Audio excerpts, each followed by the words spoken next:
After a week of exploring some of Singapore's iconic sites, sampling quirky food vending machines, and sipping the legendary Singapore slang cocktail, it was time to clear out with immigration and set sail for Phuket, Thailand. Hello. Yep. Did you want to jump on, or you happy there? No. Hello. Yes. Yeah.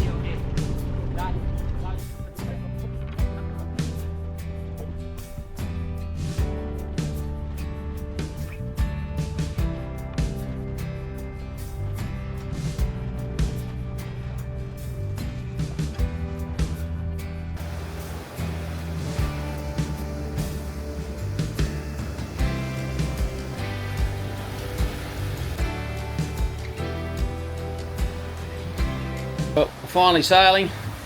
Hang on. We don't know what's going on here. They've come from everywhere. Oh, look at them over here.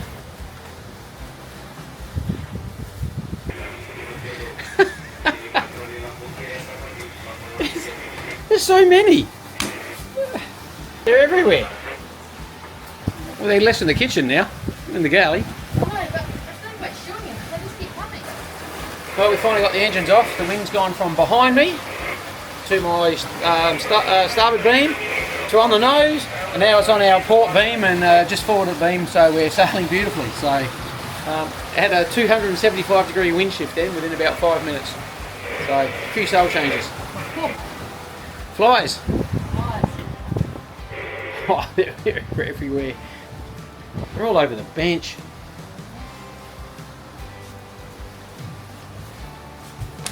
They jumped as soon as you picked that up. They're not going out. Well, that was a pretty easy day. We've motored, we've sailed, and now we're back to motor.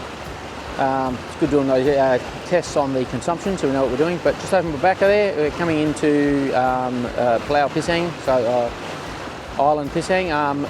This is where our first stop is. It's only been a short 40-mile trip, but we knew we'd be getting laid out of the immigration.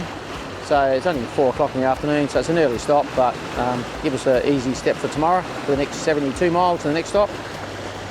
Just a couple of fishing boats, but we really haven't seen anything in the water, no traps, nothing to get in the way of.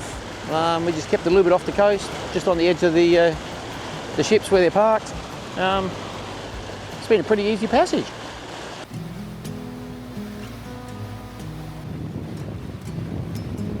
Well, day 2 this morning, we've just left Besar Island and we're heading up to Besar, I think it was. So yeah, we've got wind on the nose unfortunately, but hopefully we might be able to just get just enough angle soon, get the jib out, and then we'll be able to sail into wind and get a bit of speed. Well, we just navigated past this fishing boat. And he's tied to one end of the net, which is way over to here somewhere. And here's his second net. I don't know if you can see it, but it's running all the way across here, way down there, and all the way back to a flag. Oh, well, I can get way over there on the horizon. Way over there on the horizon. It's got to be over a kilometre long, maybe a couple of k's. You can barely see it. But it's got all buoys on it, we can see it. But we were just led to believe that they don't net in 20 metres.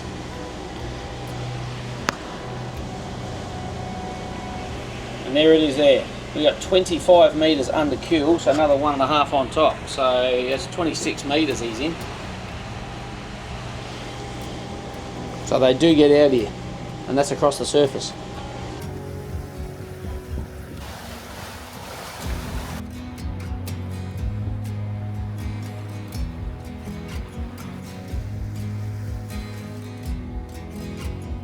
We're just coming up to Besar Island where we're going to anchor tonight. And luckily, well, we can't go ashore anyway because we haven't cleared in. But this island we can't go across on anyway because we've had pork last night. And because it's a Muslim and quite spiritual island, they recommend not going ashore 24 hours since you've had pork.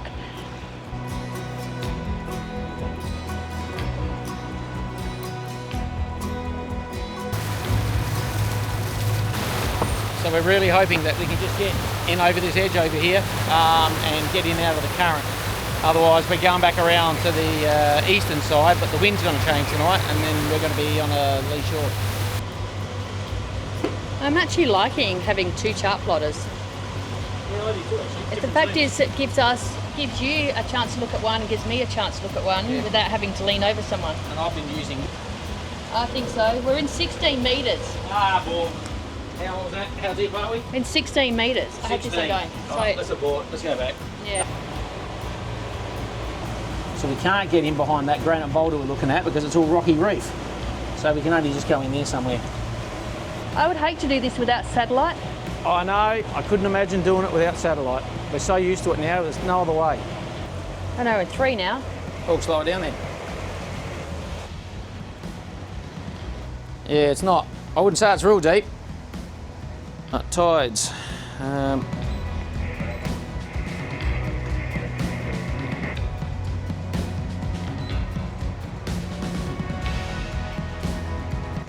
It's midway coming in. All right, okay, the low's at 3:30 in the morning, so we do have to allow for that. 0.13, and it's currently... No, it's at 1.2 at the moment. So we're losing 1.2 now. So we're going to lose 1.1 metre basically. 1.2 say. Only got half a metre when we finish when the tide goes out. Yeah, we're down. Anchor down. That was a bit hard. We got a real ripping current going through here. And it comes up really quick to only about 1.7 under keel just out the back here. So not quite as close as what the pilot guide says, but because I reckon we lose 1.2, which wouldn't give us a lot under keel. So certainly deep keel boats will have a problem in here, but this is really pretty. Be nice when we have a bit more time on the way back to spend a bit of time here. When I was just dropping the main then, when we were coming in here to Besar Island, I grabbed the main block at the top of the mainsail and noticed that this grub screw was sticking out a bit. So I've just quickly had a quick check of that, and the other side's missing.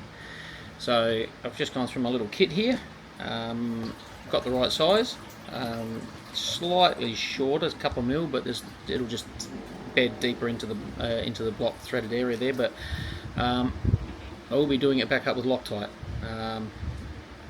Don't want it coming undone again. This is a painful thing. I don't want it to happen. So, which is frustrating because the one on the back of the main sheet is completely jammed in there and I can't undo it, and I need to turn the block 90 degrees. So frustrating that this one's come undone, but there's a lot of wear and tear and shaking on stuff like this, so it is something you've got to keep your eye on and keep maintaining.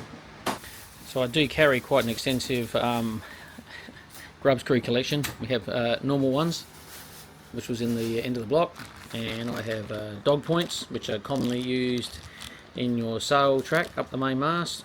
You can never carry too many, and it's even amazing after having such a big kit. I still don't have the exact size I want, but I'm sure I'm being pedantic and this will make do fine.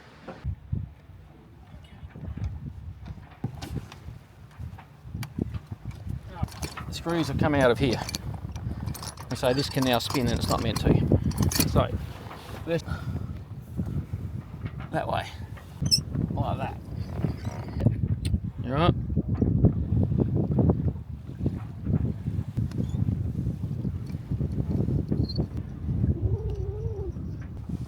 Bit shorter.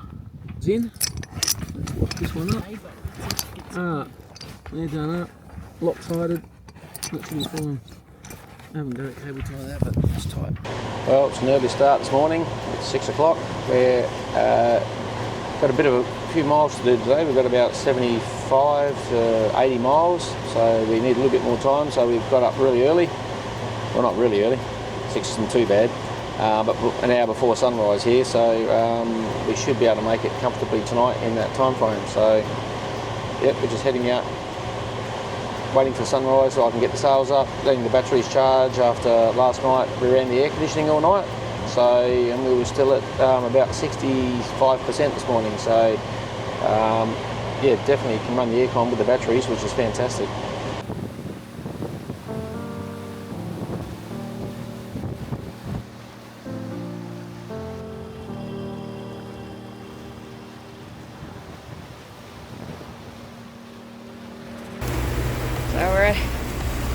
dodging a fishing net. I saw a fishing boat just out the front, and if there's a boat out, there's normally a net somewhere. Just making sure that this is the end of the flags, or otherwise we've got to go further out.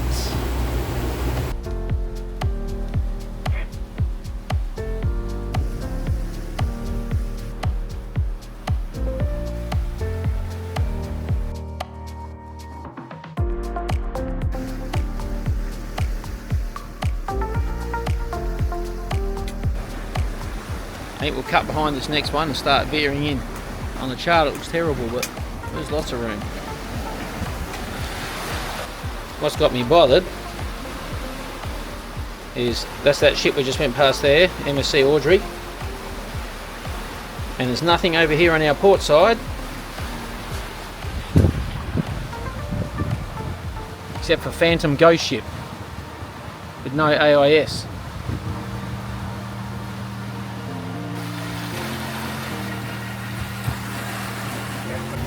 What do you reckon? I don't know what it's doing, but it didn't look good at first, but they're working on it. Definitely an interesting way to service the prop. Just sink the nose and the arse comes up.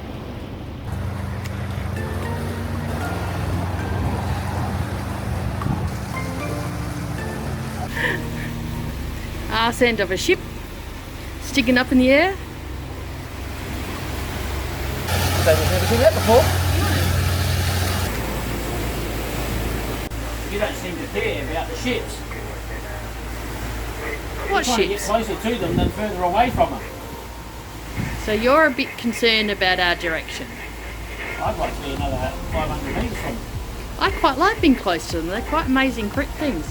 They're amazing. But I think he's more concerned about, I don't know if you can see The other it, one's coming straight at us. this one is coming towards us.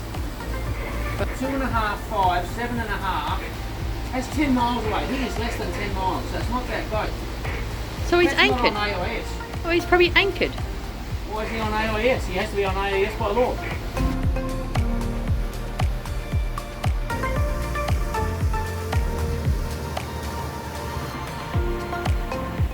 I'm just having a look at the amount of ships along this area, this area here. From what I can see, like from there all the way up there, there's 27 ships in a row in at the moment, if they're all turned on. Pretty amazing. That's a lot. Okay. Oh yeah, they're heavy. I don't think the 30's good, but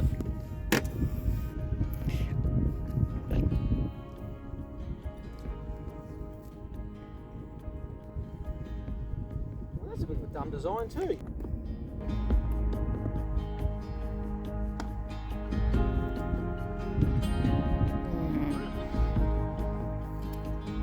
Oh, I like your jiggler. Yeah, I think the jiggler hose in it would be better. Have you got the jiggler? No, that's at home.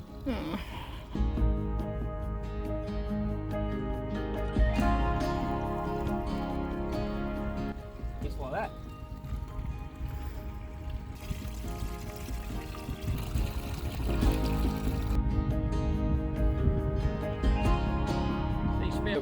Anchor's down, we've just finished dinner, it's just starting to get dark, and the view out the back here is very spectacular, overlooking Port Klang. It is huge. On here then.